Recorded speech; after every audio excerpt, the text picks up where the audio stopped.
Okay, let's get started. Good morning, everyone. Good morning and good afternoon to those joining us abroad. My name is Cassie Maxman from the IQ Secretariat. Thank you for joining us for today's webinar, Industry Assessments for Monoclonal Antibody and Oligonucleotide Biodistribution, presented by the Tissue Concentration Working Group in coordination with the Translational Anatomy Sciences Leadership Group. We are pleased to welcome you to this webinar sponsored by the IQ Consortium.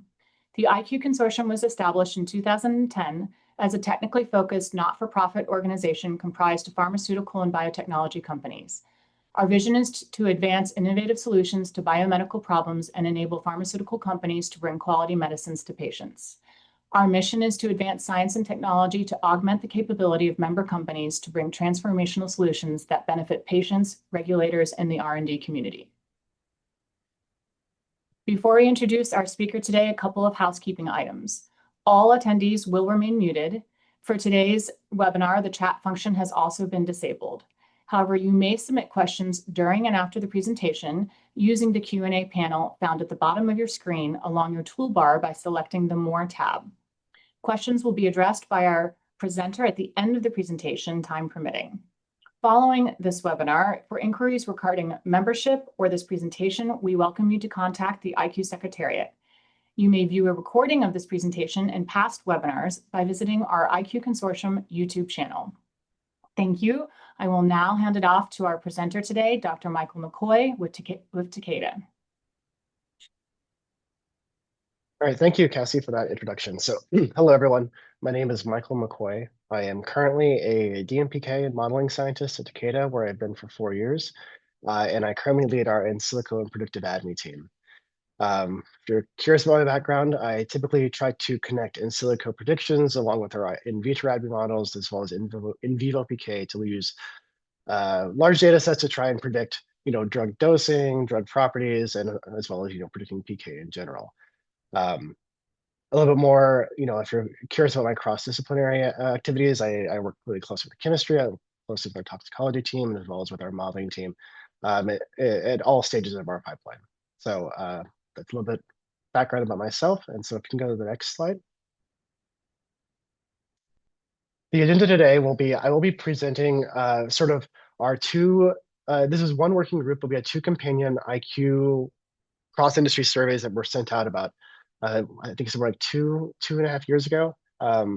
And both of these papers were published in AAPS journal this spring. One was on monoclonal antibodies and one was on oligonucleotide therapeutics.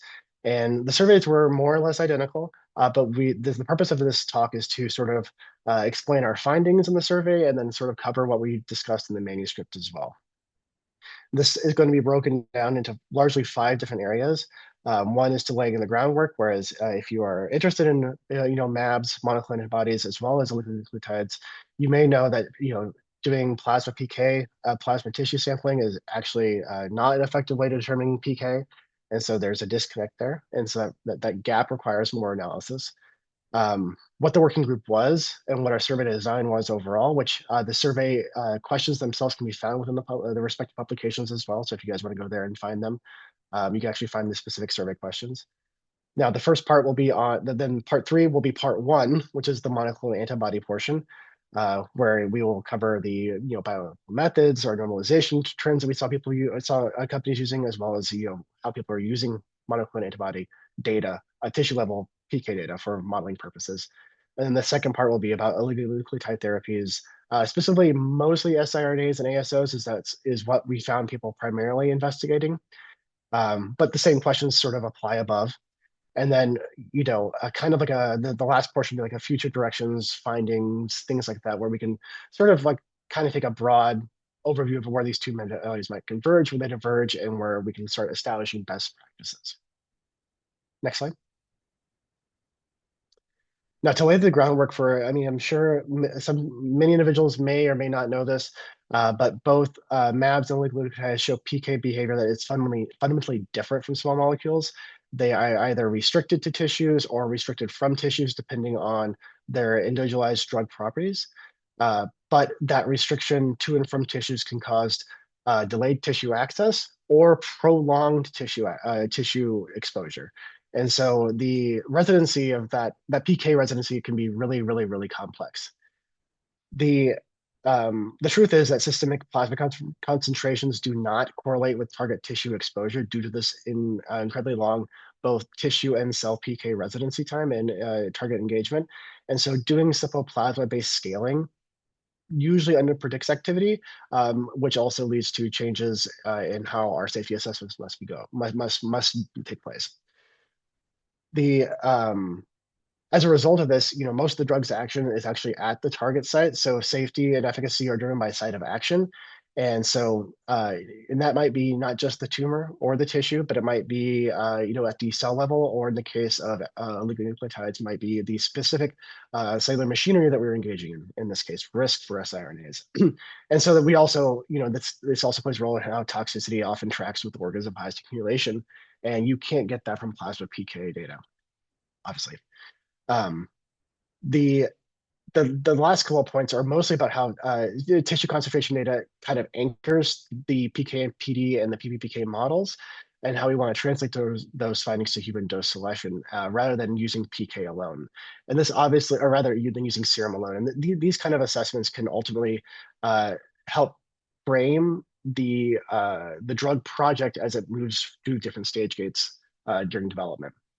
Last part is that unfortunately, after we sent out the survey and we got it back in 2024, after we got all the results and started writing the manuscript, the FDA released some guidance on oligonucleotides that reinforces the expectations of comprehensive biodistribution characterization within that guidance. So our survey sort of preempted the FDA guidance, but also confirmed a lot of things that the FDA guidance ended up releasing as well. So, and down here at the bottom, I have some brief, overview of what monoclonal mAbs are and what oligonucleotides are in terms of their, kind of the characteristics we might use to classify them that make them much different than small molecules. Okay, next slide. Now, initially, the IQ group was one working group where we wanted to send out a single survey which covered mAbs and which covered oligonucleotides together. With different questions that covered these like 8 thematic domains that I have listed here before, but listed below. However, once we sent out the survey and we got them back, we began to realize that not only the group member expertise, but the answers were different between mAbs and oligonucleotides. So we split the teams into two. We split the working group into two, one with a focus on mAbs and one with a focus on oligos. And as a result of that, we also ended up splitting the manuscript into two because the framing and the answers and our conclusions were very different between the two. And so this is just to give everyone here an idea of how the actual working group itself was structured and how we sort of worked. And the all data here is a result of the survey questions themselves, so it's all descriptive of the data that we gathered. Next question, our next slide. Okay, so I'm going to talk about monoclonal antibodies as the first one. So monoclonal antibodies, wide distribution is distinctive. They're around 150 kDa, way larger than a small molecule. And they have restricted tissue penetration as well as extended circulation half-life. So if you're familiar with, if you're doing half-life extension therapies, these half-lives can be in the course of weeks or months. They're very much longer than small molecules. And a significant concern that's not such always a concern in small molecules, but is a major concern with biologics, particularly mAbs, is TMDD. And TMDD is target-mediated drug disposition, where the actual target engagement tends to start changing the PK profile, especially when we're talking about tissues. Now, the big thing here is that the tissue exposure for mAbs is the exposure response underpins the exposure response relationship with mAbs particularly. As well as how we want to build and rationalize our dosing strategy since we have such prolonged PK. While we focused on mAbs within the context of the survey, everyone should be aware that mAbs is just, we can call it maybe the simplest format.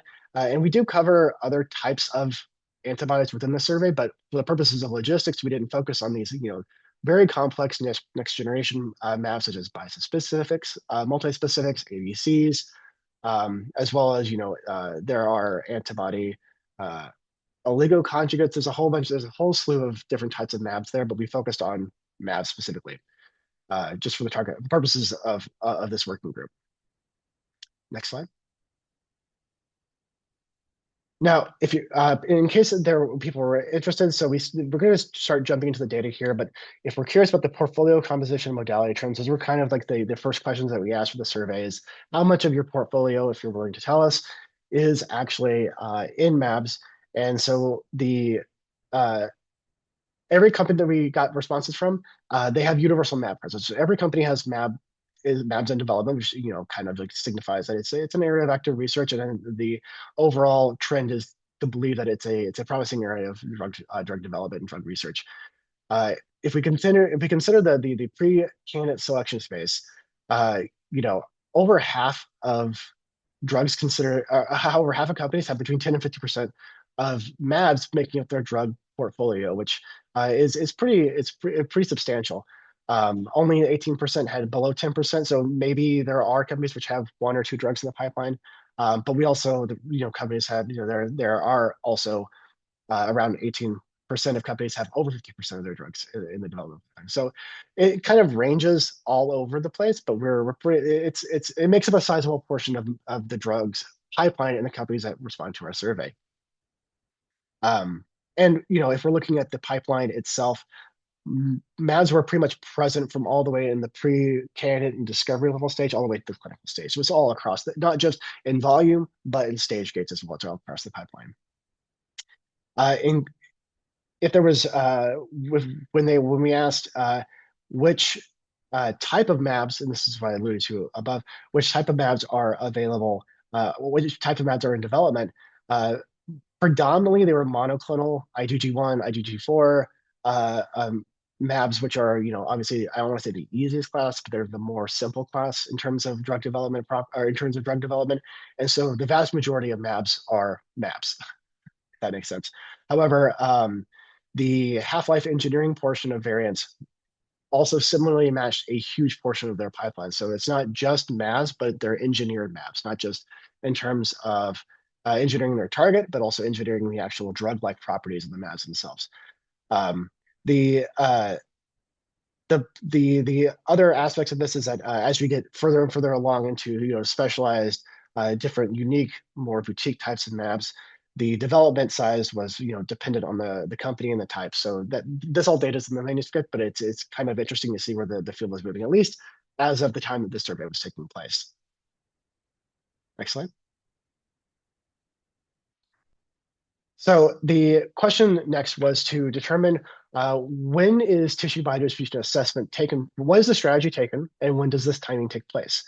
And in the context of MABs, the vast majority of things that we found, which is also very surprising, maybe not surprising, is that the timing of this and the strategy was almost always unique to the development program. So there's no universal guidance that was provided either across the industry in general, but also within a company, within internally. So each drug itself was kind of having its own specialized approach that was being developed.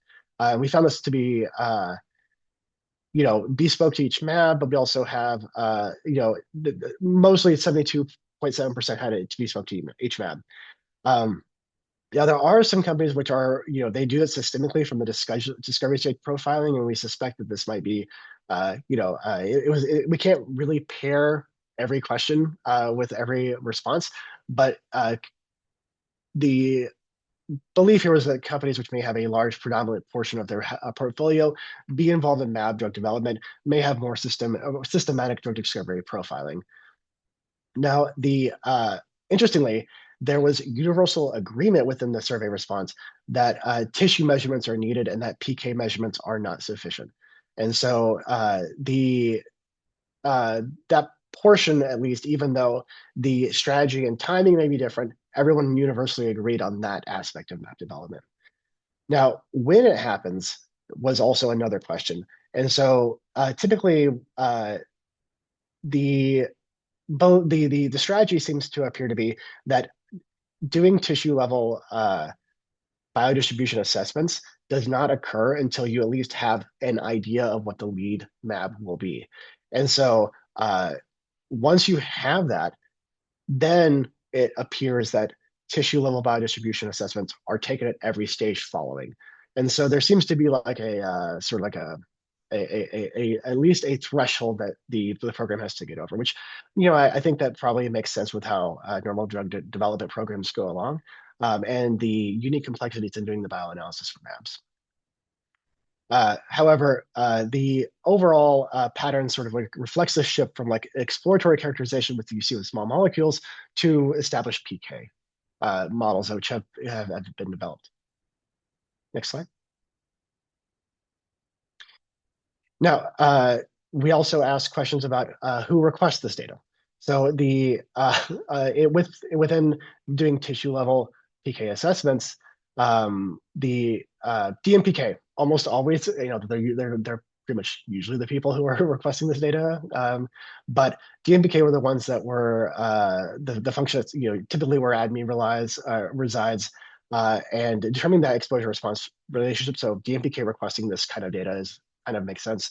However, interestingly, it wasn't always indicated that it was used for PK/PD modeling. It was sometimes used in discovery biology and preclinical safety. So even though DMPK always requested the information, the use of that information was not always consistent between different companies. And so I thought that was kind of, I thought that was pretty interesting. But it might make sense if we're thinking about the context that maybe discovery biology wants this data to better engineer the MABs to have better tissue exposure, or maybe they want to increase residency time or things like that. So that just is one hypothetical scenario. In terms of the species that are used for preclinical development, almost always mice. Mice were used both as the efficacy and the disease models. While the rats and non-human primates, they were used as well, and that makes sense with how the preclinical pipeline moves. But this may reflect the fact that we have established pipelines which have been developed that are driven by a legacy in small molecule rather than being redesigned for MABs. So I want to keep that in mind, because that is something that we discuss in the manuscript, that maybe if we want to develop a pipeline specifically for MABs, a stage gate pipeline or a drug development pipeline, we might need to change how we're looking at species priorities. In terms of matrix sampling for bioanalysis, almost always, blood was the most used. Then you have a tumor xenograph, or you might use CNS. And liver, skin, intestines were also used, but depending on a target specific basis. This might be the target tissue. And so the matrix that people were using, again, might reflect more of that bespoke MAB program. However, using blood as your PK assessment was still quite common, even though it may be unnecessary, depending on the overall pulse of the program. Next slide. We were also curious about bioanalytical methods that bioanalytical approaches that individuals were using, and we basically had responses to them. And so the bioanalytical approaches are primarily driven by their legacy in small molecules. And so looking at this, we were interested to see that there are some companies using things like radiolabeling or immunocyto or radiolabel counting or imaging. However, the vast majority of the analytical platforms used was mostly in ligand binding assays, which makes sense for MABs, as well as in mass spectrometry. And so LC-MS, you can kind of get, your target specificity, you have a peptide or something like that, you can get kind of good detection. And so we can get absolute concentration with a lot of that. The QWBA assessments, I think, might have been something that people are still using, because those are actually, they support IND and BLA tissue quantification. And so once MABs get to a later stage of the pipeline, these might be like the gold standard for a lot of internal development, and where people are using to improve like target engagement and tissue engagement. But I think that if you are familiar with the overall, how MABs engage with things and how they operate, this data kind of makes sense. This kind of analytical analysis is what you would probably go for. Next slide. We also had questions about normalization and blood handling, and then how these validations are extracted. And what we found is that generally wet tissue weight is the universal baseline. They had total protein, you have independent biomarkers. not everyone corrects for blood contamination of tissues, and I think this might be sort of a common like assumption that because of the prolonged PK in tissues, that blood contamination might not be a significant concern, and as well as like following along that, organ perfusion is just kind of like not done, or it seems to be a case by case basis. There was no real like trend here, so this might reflect a lack of internal study development, SOWs that kind of are consistent, but it also could be that there's just a lack of guidance in general across the field for these types of analyses. I think that something we'll find with the oligonucleotides as well is that standardizing this blood handling and tissue perfusion, all that, is an harmonization opportunity, depending on how people decide that what their target is, obviously, but provide routine bioanalytical assessments for this class of drug. The next thing I would like to say is that almost all companies use more than one bioanalytical method to cross-verify their data, which I think is probably like links to the level of confidence that they have in the individual methods themselves. But I think that is at least important for right now until more clarity can be sort of like provided on what needs to be done for MABs. But the overall conclusion that we sort of draw is this like fit for purpose offers a lot of flexibility to programs. This fit for purpose approach in the bioanalysis, the tissue collection, the assessments themselves, it offers a lot of flexibility in individual programs, but it makes it difficult to do cross study comparisons, cross company comparisons, as well as even maybe just temporal like comparisons if there are slightly different analytical methods that are used in terms of like standardization. Next slide. Now, the thing that I would like to go towards here is that we're curious of whether tissue data anchoring was part of this translational modeling and whether or not tissue data is used to inform PK modeling. And the vast majority of programs say yes. Like a lot of companies say yes. Yes, tissue level PK is, and looking at target site exposure, is used in their PK modeling. Almost all companies prefer tissue concentration rather than interstitial or unbound concentration. Now, it appears that some PK modelers will use that data, but the vast majority, of people know, is tissue level biodistribution.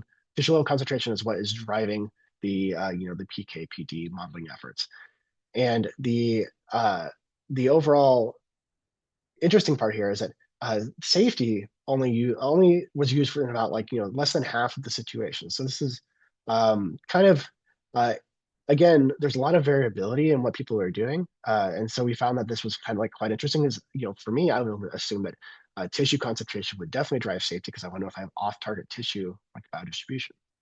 And am I reading if I am seeing TMDD and if I'm seeing that in an off-target tissue, am I having a safety risk? So there's a lot of interesting stuff here that we can in future work that people could dig through.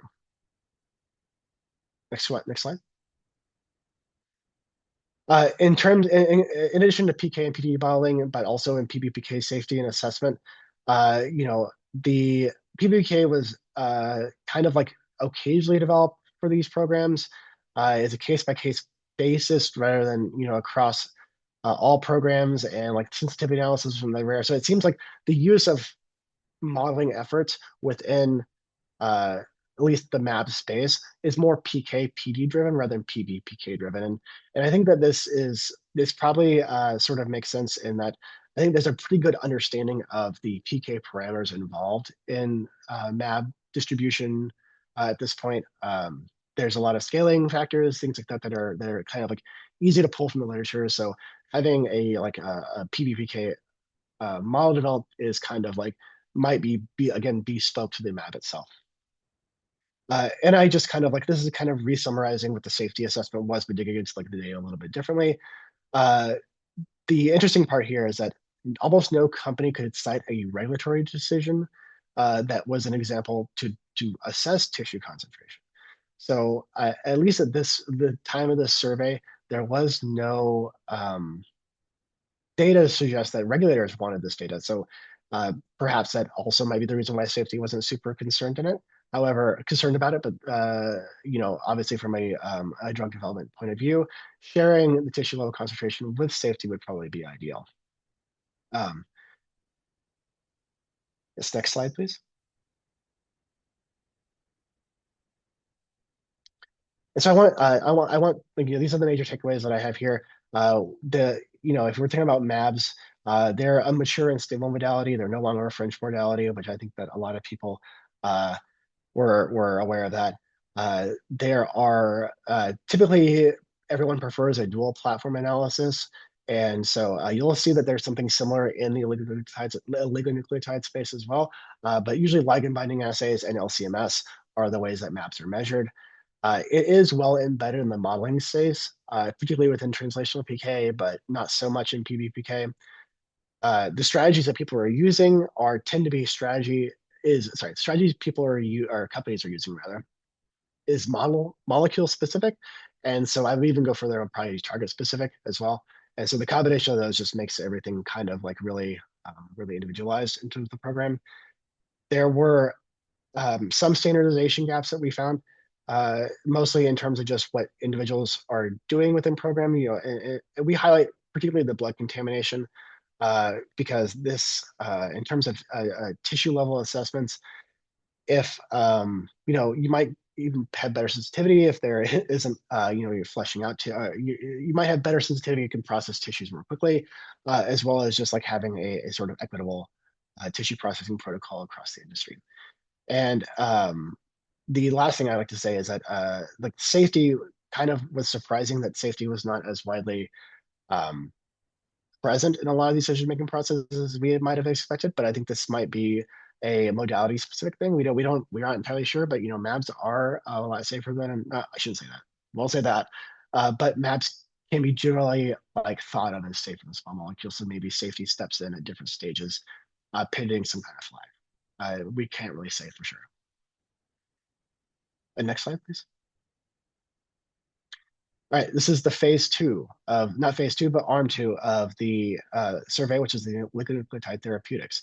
And I want to say real quick, I didn't mention it at the beginning, Waping Tang, who was the co-chair on this, he led the MAB group, and he is the first author on the MAB publication. And so this is the group that I personally was the head of.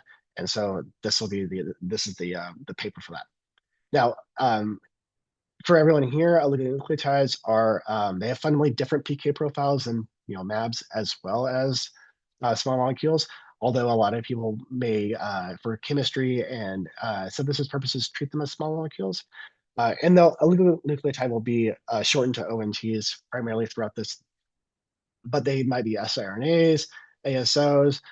We had originally included mRNA into the oligonucleotide therapy space, but we decided potentially that mRNAs are sort of a different class of beast because they're so large and their product is a protein. So they're oligonucleotides in chemistry, but maybe chemistry only in terms of how they are delivered and everything. And the same thing goes with single-stranded, double-stranded DNA. But they are they're highly modular. They can be rapidly iterated. Excuse me. And then if you've ever dosed an oligonucleotide, you might obviously see that they have rapid systemic clearance. They have siRNAs can depending on the species and all the conjugation, the chemistry due to them, they can be gone within hours. And surprisingly, though, if you keep sampling the plasma PK, you will see an siRNA signal for weeks, sometimes a month, and that is due to this prolonged tissue residency. In terms of the oligonucleotide space, many people have actually conjugated them to give them tissue targeting properties such as GalNAcs, lipid nanoparticles, to drive that specificity. But ultimately, what we find here is that the plasma PK alone cannot scale tissue exposure. You do not know what it is. Even if you have all the other information available, you have to sample a tissue to get your tissue level understanding what your tissue level exposure is. And this is specifically what I was talking about with the June 2024 FDA guidance. uh, on oligonucleotide therapies was released right after our survey results came back. And so we would love to have included some of that information about how the FDA guidance and maybe that's altered people's expectations of pipeline development, but that's something we'd have to follow. Next slide.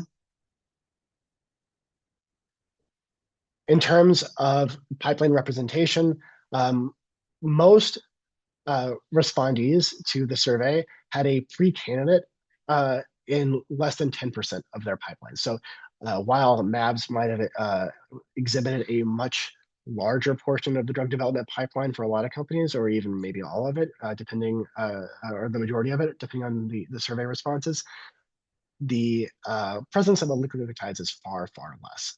And as you can see from the chart here, almost all companies have less than 10%, and that 10% gets larger. Less than 10% gets larger as you go through the pipeline, suggesting that even the small portion of ONT therapies which are in the pipeline are all in the pre-candidate selection stage.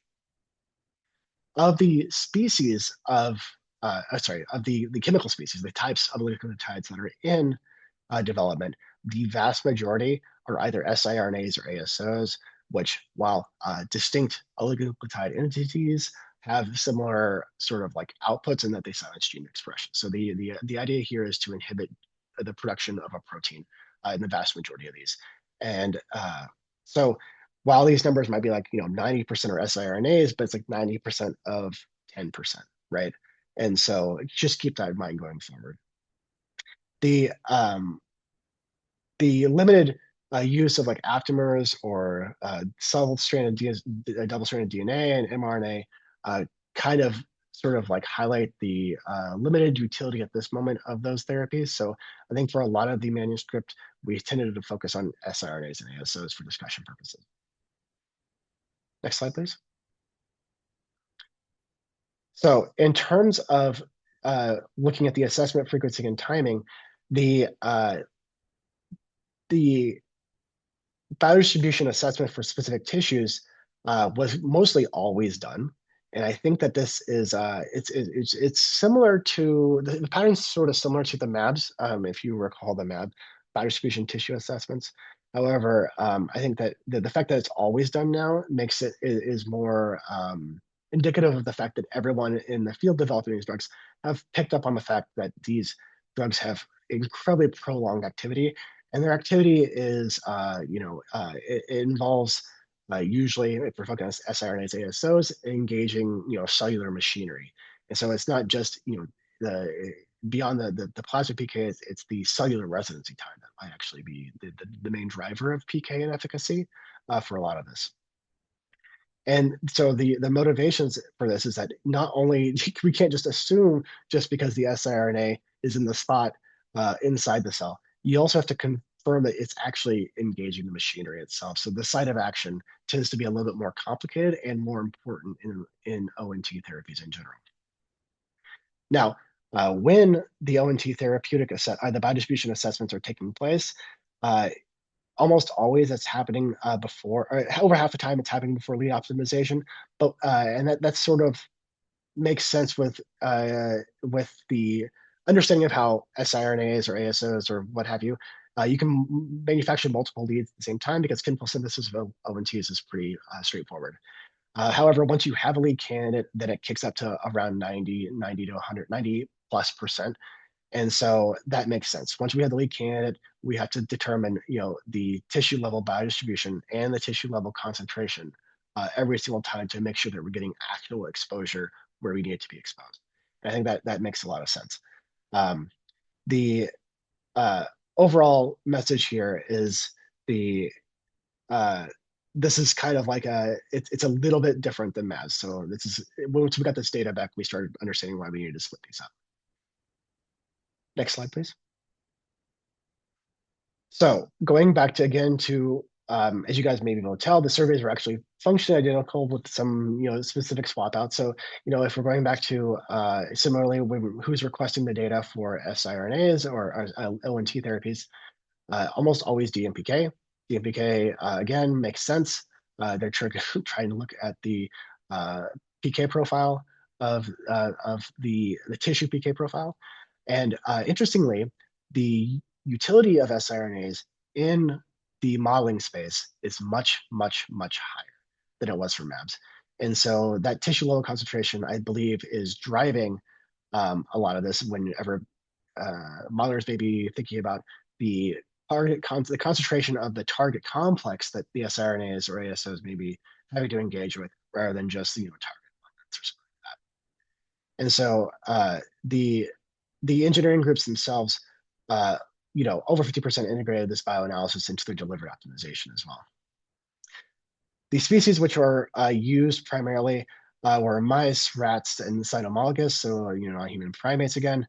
The I think this is mostly just to sort of get an idea of the tissue level biodistribution, not just the PK, or not just the concentration, but the biodistribution itself. And I think that this does make sense because, for at least from what the literature suggests, the PK from preclinical species to preclinical species to human tends to be fairly similar because of the nature of how ONTs spread physiologically. And assuming similar physiologies between the preclinical species. The tissues being sampled for this, almost always serum and blood, then liver, and then kidney. And I can tell you that this is mostly because serum and blood are the kit and caboodle of doing PK assessments, but liver and kidney are the main routes of elimination for oligonucleotides. And so if you via clearance mechanisms, and so it's not surprising that the most available, or sorry, the clinically the available drugs in the market, which are these drugs, tend to be liver or kidney targeting because the ON2s are naturally they bioaccumulate in these spaces. And we also found other tissues are taken up, and these muscle and spleen is a target specific basis, but also maybe also work as safety point of view in terms of looking at tissue immune responses and things like that. Next slide. For oligonucleotide therapies, LCMS was used by 100% of companies because you can get absolute quantification, not of just depending on the type of ONT therapy you are, but if it's hybridized or non-hybridized, you can get absolute quantification both strands or singular strands, so it's used by everyone. But it was complemented by RT-qPCR, qPCR, ddPCR, and increasingly ddPCR is the standard for this type of stuff.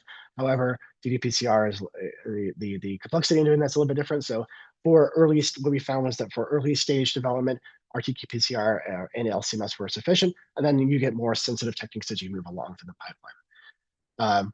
Perhaps less common was immunofluorescent imaging, ligand-binded assays, although we determined that maybe ligand-binding assay was not the correct terminology for this, since it is a hybridization assay, not a ligand-binding assay. But that's a small nuance that we would change if we went back and were able to redo the survey. And almost all companies normalized by tissue weight.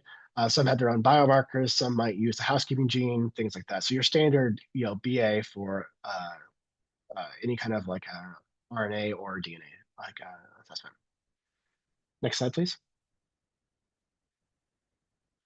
This was a big thing that we had highlighted in the manuscript as well, but looking at blood handling and validation, there was not a consistency in whether or not people handled blood well or handled blood well, whether they accounted for residual blood in their measurements or that they were perfusing organs.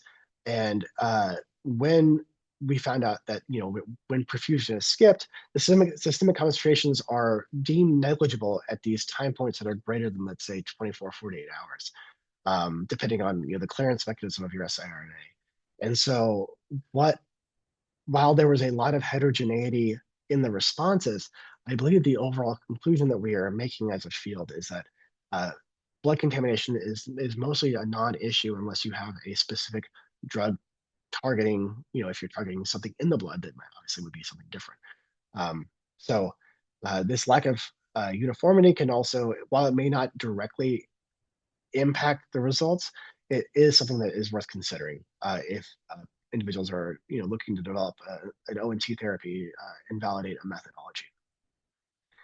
Now, in terms of the validation and multiple methods, again, using for your bioanalysis, almost everyone uses multiple methods, and my assumption here is people will use RT-PCR or a PCR-based method, and then use LCMS as well. Because while you can get great dynamic range with PCR, if you want absolute counts of the oligonucleotide, LCMS is a fantastic method to do that. Excuse me. Now, a lot of these, interestingly here, is that there is ICH intent guidance, and only half of the respondents followed that. And so I think that with the release of the FDA guidance post-survey, I'm suspecting that these numbers might shift around a little bit in terms of the validation and methods used for investigating or determining tissue level PK. Next slide. The last section of things I want to dive into is the universal use of tissue data for translation. And so 100% of companies use this data for translation PK modeling. I think this is very, very, very good, but also, I guess I was saying obvious, the way that ONTs work is by engaging, cellular machinery. And I know that a lot of drugs do that, but this requires like a huge, complex to form in a lot of mechanistic ways. And so getting that translational PK modeling is, to do that appropriately, you need this data. Is sort of like the overall conclusion that we define. They're also using it to do both the translational and preclinical PK constriction, as well as the PD effect, right? Because these are having a direct effect on protein production in most of these instances. So that's needing that for PD is ideal. And what we also found that, interestingly, a lot more companies are using this to find safety as assessments. And I think this is primarily driven by the fact that a lot of ONT therapies rely on hybridization effects to provide the PD effect. And so off-target hybridization is both a risk in a lot of these things, but not just off-target, but you also have on-target hybridization in the off-target tissue. So there's a lot of mechanisms at play which can provide a safety risk assessment that needs to be done. The preferred input from a lot of these is primarily in the total tissue concentration, and I think this is mostly because I think a lot of at these preclinical stages, the actual target engagement, such as risk or nuclear target engagement, is not necessary because it's a much deeper level of bioanalysis that needs to be done. So for routine early stage ONT therapy development, I would believe that tissue concentration is probably sufficient for this. Next slide, please. Lastly, I want to highlight PBPK and safety assessments again, just like we did with the MABs. But for PBPK modeling and in PBPK modeling development, the 80% of these models are using tissue level data to do this. The actual implementation of this data into PBPK or PBPK modeling was found to be only 20% of people are doing it routinely. So it might be fit for purpose. It might just not always be routine. It depends. I think this largely reflects the nascent nature of where these therapies are in the pipeline. And so maybe, now that we're maybe like a couple of years out, we might have different answers to this, but this is sort of a lot of the answers here might just reflect that the early stage development, the fact that a lot of these drugs are in the early stage of development. And, there are precedents for a lot of this. So while ONTs, I wouldn't say they're not as unstudied as MABs, but their use as a drug tool is a little bit less clear. And so we have precedents where people have used PBPK modeling as well. And I highlighted safety on the last slide, but I do want to point out that safety is using tissue level concentrations for ONTs much more routinely than they were for MABs. And so the 40, like I said, for example, 40% of companies found that tissue level data explain toxicity, and this could be due to off-target hybridization. It could be due to on-target hybridization, but in off-target tissue. These things do happen, and so the ONT toxicities are kind of like directly linked to this high accumulation in these tissues. So it could help us identify safety margins, things like that. So Next slide. This is this is what I mentioned, the bioanalytical terminology. I mentioned it earlier, but ligand binding is a true protein ligand interaction. A lot of the let's call them ELISA-like assays or LBA assays use for nucleic acids or hybridization terminology. And I just wanted to highlight this because if we were to go back, we'd use more precise terminology for the survey. And this is just acknowledging that outright. Next slide. And so the recommendations I would make for ONT biodistribution assessments would be to standardize core methodologies, have a consistent blood contamination protocol, but I would definitely just not worry about blood contamination, more cross-functional integration, expand PBPK implementation, and then do some like stage-specific guidelines. And again, this like reflects the fact that it doesn't, as far along in a lot of pipelines, there's not the same volume as MAB, so a lot of this stuff is less standardized overall. Next slide. The key takeaways here are that I wouldn't say it is emerging modality in terms of like getting to be more serious across the industry. LCMS is the universal method, although I think PCR is sufficient for a lot of the early, like the preclinical, even like assessments. There is strong evidence and strong participation by the modeling groups to use this data. The routine assessment of tissue level biodistribution is much more common in oligonucleotides than MABs. There is a compound awareness methods, and what I mean by that is the type of oligonucleotide used changes the type of modeling approach as well as the bioanalytical approach people are using. And then again, the terminology needs to be more standardized, I think, in the drug development field, because that is again carrying a legacy of like small molecules a lot with it. So maybe a reorganization of how we're doing these things would be more key to this drug modality.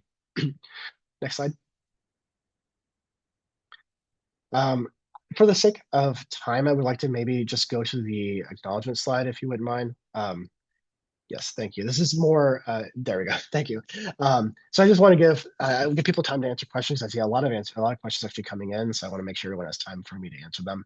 But I want to give the acknowledgements. My name is Michael McCoy again, and Huaping Tang was the co-chair for this, but I have a list of people who were on one or both of the groups, the tissue concentration working group, and I want to thank all of them, as well as thank our TAG leads for their help, as well as Falana and Mahalia for all their help here, as well as Cassie and Catherine, who helped me with this slide, with this presentation. And so next slide, I would love to start doing Q&A, and so I can let me start answering these. And so I can answer. I will answer the first one. The question is if there were any insights collected on why PBPK was occasionally developed, and the reason that we could discern, while the survey obviously was limited in its value, the reason that the PBPK seems to be occasionally developed was, I think, primarily driven by the fact that having standardized PBPK for these modalities may not have as much like legacy for it, and the fact that these modalities, it might not be obvious which compartments to include, or it might be super obvious and maybe a PBPK model is necessary. I'm just like kind of thinking about how I think we would approach it, and so the best that I can say is that maybe the target tissue has a legacy for having a really, really good PK model, because these don't have like the systemic plasma level exposure after like your first pass, like if you're clear from serum. The other part of that is that there's such a prolonged exposure time that maybe that makes it a little bit more difficult. I'm not sure. The next question is, did you survey whether the PBPK models were used originally or a commercial platform-based or bespoke in-house model framework for MAB and oligonucleotide modalities? I can definitely say that we did not. We did ask questions about some of that, and unfortunately, a lot of the commercial software was kind of lumped into the same response. And so the answer was that yes, a lot of people did use that. But I think that because the sort of clearance mechanisms are different, that the utility of those platforms may not be like as incredibly obvious as they would with the small molecule, for example. Next question is, does the ONT survey not cover AOCs if the interpretation is to consider them as a small molecule equivalent? Are there any bridge insights on antibody versus ONT for AOCs included? Well, no, because we decided to not include AOCs because from our initial group discussions, AOCs were not just a common drug modality, and there are certainly mAb conjugated lipid nanoparticles. There's lots of different therapies available, which are combinations of these.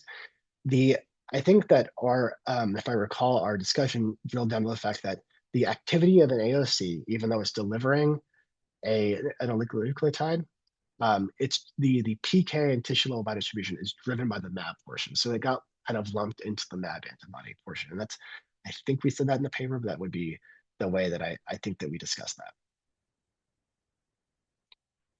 Next question is, it's interesting to see that the CNS quantification for MADS is up to 63%. Do you have therapeutic area distribution data? Unfortunately, we do not.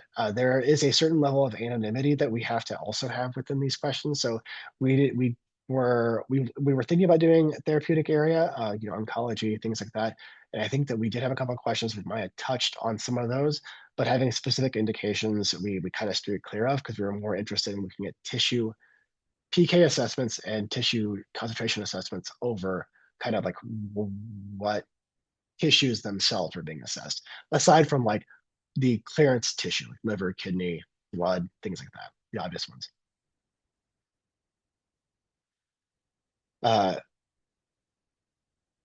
Can you elaborate on more technical details on how the interstitial concentration organs, intestinal liver, is calculated from MABs?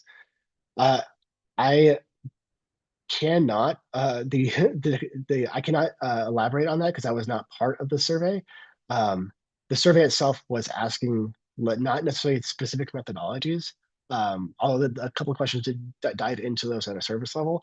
The actual survey itself was more around standardization of if PK or if biodistribution tissue concentration assessments are performed or not. So while I can feel free to reach out to me via like a email or LinkedIn or whatever, I can get into that discussion with you. But for the purposes of this, no, we can't have any more technical detail on that. The question is, if response referred to preclinical, clinical data, or both when it comes to methods being utilized to quantify tissue biodistribution. And those are questions in the survey.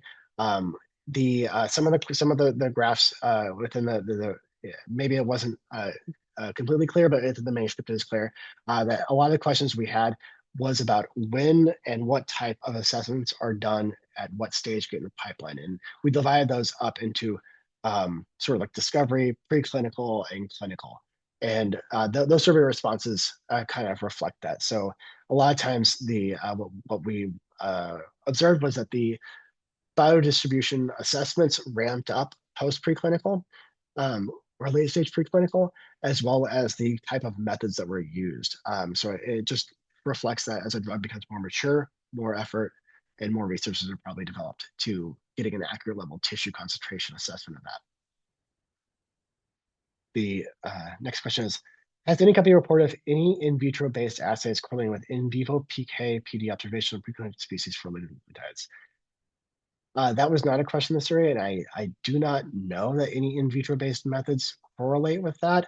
I know that for PK/PD purposes, in vitro target engagement is quite frequently used for oligonucleotides specifically in the context of like risk loading. And so getting an idea of risk loading efficiency in vitro provides at least like, I think, a kind of like boundary for risk loading efficiency in vivo. And I think that has been done and people do that, but the reporting of that officially, I'm not aware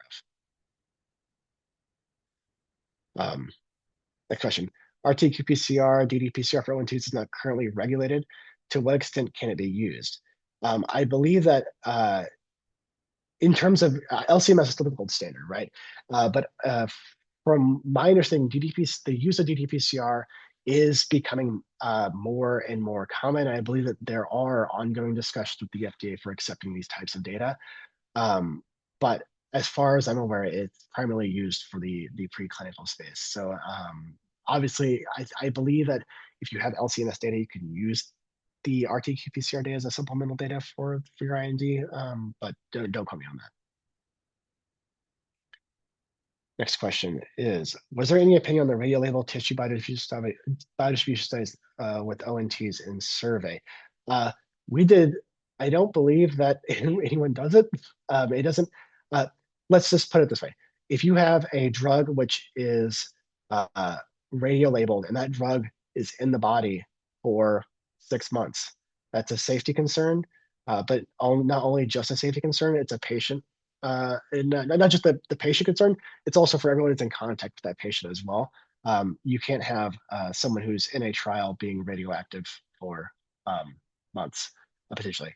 But beyond that, because these are also like, even if you do a preclinical animal study, these can last for long periods of time as well. So that's generally my understanding. Not just that, but that's a major concern with radiolabeling ONTs.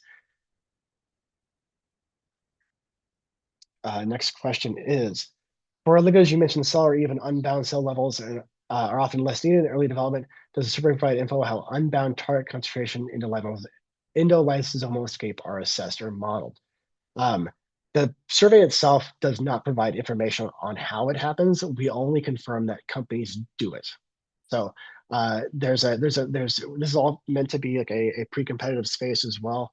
And so rather than dive into the specific nuances of the model development process, we just do know that these data are used. I can say that much.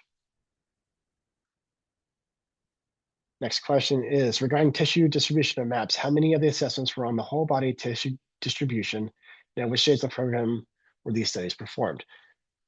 The whole body tissue distribution, the concentration in each organ, as far as we were aware, was not routinely done. I think that drug development typically has a very good idea which tissues are safety concerns and which tissues have exposure, and then they only measured those.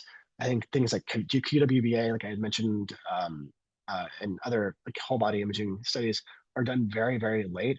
But I don't think that it's, as far as we could tell in the survey, it was not routinely done. Next question is, did the survey include radiolabeling for study for ONT? I don't believe so. I have to double check because you might have just put 0 and not have non-response, but I don't believe so. How is your experience for elementary scaling for siRNAs? How important do you rate risk PK here? I personally do not. I think that knowing risk engagement is kind of I don't want to give a personal opinion, but doing risk engagement is mostly what I would assess, and because you could scale up. Risk is a core machinery of most cells, and it kind of holds true across mammals. So if you're doing it based on that, allometric scaling should, I would say, do a good bit of work for you. It's not like the risk machinery changes from organism to organism. I mean, it really doesn't for the most part. So you can translate those across preclinical species pretty well. That's my general belief / understanding. Okay, I believe that those are all of the questions that we have. And I appreciate everyone for joining, and thank you so much again, Cassie and Catherine, for helping out with this. And again, everyone, if you're interested, you could always reach out to me. I'm usually available on LinkedIn, so feel free to find me there. Thank you, everyone. Thank you, Michael. I'm very impressed you made it through all those questions. And we'll see everyone at our next webinar. Take care. Have a nice day. Bye.